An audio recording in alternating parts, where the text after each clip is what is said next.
Hello everyone, मेरा नाम है अमित और आप देख रहे हैं डेली ऑटो लाइफ। हम सबको पता है अब जो हमारा डीजल है, पेट्रोल है, इनका टाइम जाता जा रहा है और नई टेक्नोलॉजी आ ही रही है। कहीं ईवी आ रही है, कहीं हाइब्रिड आ रही है, हाइड्रोजन आ रही है। हमें पता है कुछ ना कुछ आ रहा है, लेकिन क्या आ रहा है एग्जैक्टली वो अभी समझ में ना तो हमें आया है ना कंपनीज को आया है। इसलिए वो अलग अलग चीजें ट्राई कर रही हैं। कोई पेट्रोल डीजल को थोड़ा कम करके ईवीज की तरफ जा रहा है, कोई हाइब्रिड सिस्टम की तरफ जा रहा है, कोई हाइड्रोजन की तरफ जा रहा है। चीजें चल भी रही हैं, तो समझ नहीं आ रहा है हम लोगों को भी हम अपनी गाड़ी अगली ले तो ले कौन सी। अब जिसको पेट्रोल लेनी है, सीएनजी लेनी है, वो तो ले लेते हैं, लेकिन जिसको ईवी लेनी है ना, फिर वो ऑप्शन देखते हैं यार ईवी ले लूं या हाइब्रिड ले लूं, क्योंकि ये दो चीजें काफी ज्यादा चली हुई हैं। तो आज इन्हीं दोनों के बारे में हम बात कर रहे हैं, थोड़ा कंपेयर करेंगे, थोड़ा कैलकुलेशन भी हम देखने की कोशिश करते हैं कि लंबे टाइम तक चलाने के बाद कौन सी गाड़ी में हमें ज्यादा खर्चा है, किसमें क्या नुकसान है, क्या फायदा है। वो सारी चीजें थोड़ी सी कंसीडर करेंगे और फिर लास्ट में ये भी बात करेंगे कि किसको कौन सी गाड़ी ले लेनी चाहिए। तो हम दो गाड़ियां लेके रख रहे हैं जो सबसे ज्यादा एक्चुअली चल रही हैं। हाइब्रिड में हमारी टोयोटा हाईराइडर चल रही है, जो स्ट्रॉन्ग हाइब्रिड एक्चुअली है। और इधर टाटा नेक्सॉन जो लॉन्ग रेंज आ रही है ना, पहले ईवी मैक्स आती थी, लॉन्ग रेंज आ रही है। हम दोनों को लेते हैं, दोनों का जो ऑन रोड प्राइस है लगभग सेम है। 19 साढ़े 19 लाख रुपए के आसपास दोनों आ जाती हैं। टाटा नेक्सॉन की जो रेंज है वो बताई जाती है 465 किलोमीटर, ये एक चार्ज में चल जाएगी। लेकिन एक्चुअली ये 465 नहीं, 350 के आसपास चलती है। दूसरी तरफ जो टोयोटा हाई राइडर है उसकी रेंज बताई जाती है, एक्चुअली उसकी माइलेज बताई जाती है कि ये 28 के आसपास के माइलेज दे देगी, लेकिन रियल वर्ल्ड में ये 24-25 के आसपास माइलेज देती है। तो यहाँ पर अब देखिए एक चीज और मानने वाली है, जो ये दोनों गाड़ियां लेगा उसका रन कम तो नहीं होगा। अगर आपका रन कम है, कम आप गाड़ी चलाते हैं, तो ये दोनों गाड़ियां लेने का कोई फायदा नहीं है। तो हम कंसीडर कर रहे हैं कि ये गाड़ियां 30,000 किलोमीटर पर ईयर जो है इनके ओनर चला देंगे। तो टाटा नेक्सॉन में 1.5 रुपीज पर किलोमीटर का खर्चा आता है। दूसरी तरफ हाई राइडर अगर 30,000 किलोमीटर चलती है, उसकी कॉस्ट आ जाती है माइलेज के हिसाब से 4 रुपीज पर किलोमीटर। तो टाटा नेक्सॉन की जो बैटरी है या जो मोटर है, उसकी वारंटी हमें आती है 1,60,000 किलोमीटर तक। तो इस हिसाब से 1,60,000 किलोमीटर चलने में इस गाड़ी को 5 साल लग जाएंगे, 5 से 5.25 साल लग जाते हैं। तो इतने ही टाइम तक हम देखते हैं इसके रन में कितना पैसा लगेगा।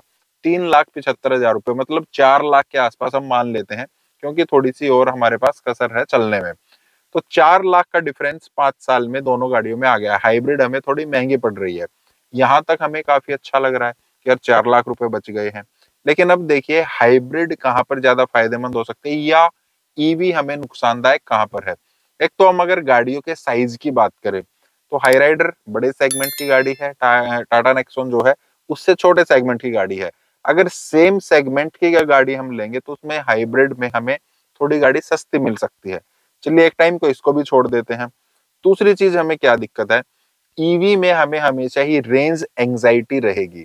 अगर वो 350 किलोमीटर हमें रेंज दे रही है, तो ऐसा तो नहीं है कि हम 350 किलोमीटर उसको चलाएंगे, बैटरी जीरो हो जाएगी, उसके बाद ही हम चार्ज करेंगे। जब उसकी रेंज 300 किलोमीटर हम ऑलरेडी चला चुके होंगे, तो उस टाइम पर हमारी सर्च शुरू हो जाएगी, या हम ऑलरेडी प्लानिंग करके चलेंगे कि हम इसको 300 किलोमीटर चला लें, उसके बाद जो है हम इसको चार्ज जरूर करेंगे। ईवी पर जो है वो बाहर का जो एनवायरनमेंट है ना, उसमें भी फर्क पड़ता है। बहुत जगह पर देखा गया है, अगर ज्यादा ठंडा मौसम है, आप पहाड़ों में कहीं चले गए, माइनस में टेम्परेचर है, तो वहां पर ईवी की रेंज बहुत जबरदस्त तरीके से काफी कम हो जाती है। दूसरी चीज ये है। तीसरा फिर इंफ्रास्ट्रक्चर। अमेरिका जैसे देश में भी आज तक बहुत बढ़िया इंफ्रा नहीं बन पाया है ईवी चार्जिंग को लेकर। और जहां पर चार्जर हैं, अगर इंडिया की बात करें, जहां चार्जर है, मैंने खुद देखा है, मेरे थोड़ा सा दूर है, वहां पर बहुत सारे टाटा ओनर्स को मैंने देखा, टाटा का ही चार्जर है, वहां पर कभी कनेक्शन नहीं आ रहा है, कभी उसमें चार्जर को लगाते हैं वो चार्जर काम नहीं कर रहा है, मतलब 10-15 मिनट 20 मिनट तक वहां परेशान होते रहेंगे। किस्मत है तो चल गया, नहीं किस्मत है तो फिर नेक्स्ट चार्जर पता नहीं कितने किलोमीटर दूर होगा। ऐसा तो नहीं कि पेट्रोल पंप की तरह है, तो अभी इंस्टॉल हो रहे हैं। और ये हाईवे की बात है, अगर आप कहीं रिमोट एरिया में रह रहे हैं वहां पर तो और भी ज्यादा दिक्कत है। और अगर आप बार बार उन्हीं चार्जर पर चार्ज करते हैं, तो फिर इसकी रनिंग कॉस्ट बढ़ जाती है, क्योंकि अभी हमने जो यूनिट कैलकुलेट करी है ना, वो 7 रुपीज पर यूनिट के हिसाब से कैलकुलेट की है। अगर हम फास्ट चार्जर पर, बाहर के चार्जर पर चार्ज करते हैं, वहां पर 22 या 23 रुपीज पर यूनिट जो है चार्ज किया जाता है। तो फिर वो सस्ता नहीं पड़ता है, फिर वो लगभग हमें हाइब्रिड या पेट्रोल के मुकाबले ही पड़ना शुरू हो जाता है, क्योंकि 4 गुना कॉस्ट हमारी बिजली की लगभग 3 गुना कॉस्ट एक्चुअली बिजली की बढ़ गई है। तीसरा सबसे बड़ी दिक्कत है वो है बैटरी चेंज को लेकर। मान लेते हैं 5 साल में हमने गाड़ी को 1,60,000 किलोमीटर चला दिया है, उसके बाद हमारी बैटरी मानते हैं हम खराब हो गई है। तो खराब बैटरी या बैटरी चेंज का जो ऑप्शन होता है ना, वो बड़ा महंगा है। ईवी में बैटरी बड़ी महंगी है। अभी रिसेंटली हमने देखा था, एक ने अपनी बैटरी जो है चेंज कराई थी टाटा नेक्सॉन की, हालांकि वो वारंटी में थी। अब अगर हमने 5 साल में 4 लाख रुपए बचा लिए हैं और बैटरी हमारी खराब हो गई, चलिए 1 साल और हमने चला ली, 2 लाख किलोमीटर के बाद हमारी बैटरी खराब हो गई, तब हम 5 लाख रुपए बचा रहे हैं लेकिन 6-7 लाख रुपए की नई बैटरी रख रहे हैं, तो वो और भी बड़ी दिक्कत हो जाती है। रीसेल वैल्यू ईवी की बड़ी ही कम है। आपको पता है, जब बैटरी चलेगी, हमारे लैपटॉप में फोन है उनकी बैटरी चलती है, टाइम के साथ वो डिग्रेड होनी शुरू हो जाती है। पहले जो फोन हमारा पूरे 1 दिन 2 दिन चल रहा था, वो आधे दिन चल रहा है, पौना दिन चल रहा है।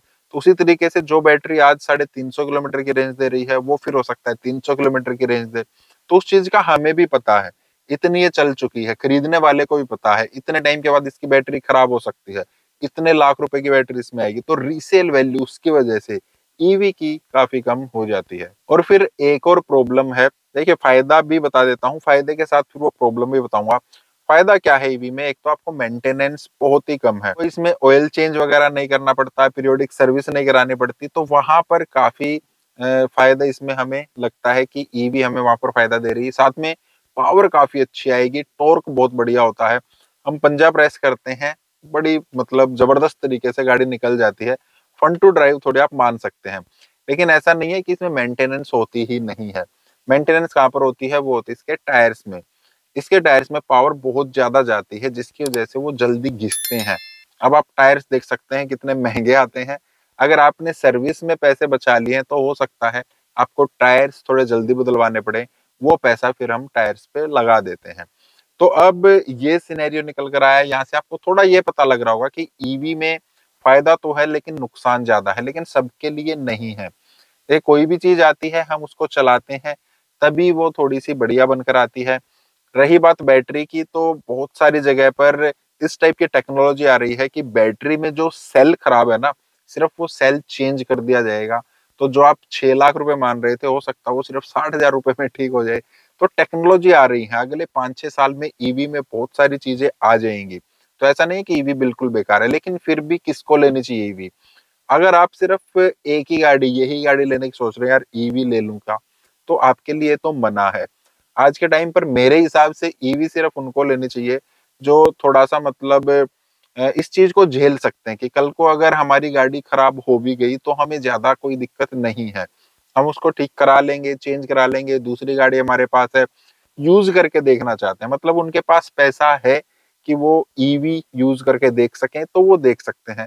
लेकिन अगर आपको एक रिलायबल गाड़ी ही चाहिए, आप सिंगल यही गाड़ी लेना चाह रहे हैं और ज्यादा रन आपका है, तो फिर आप हाइब्रिड ही लेंगे।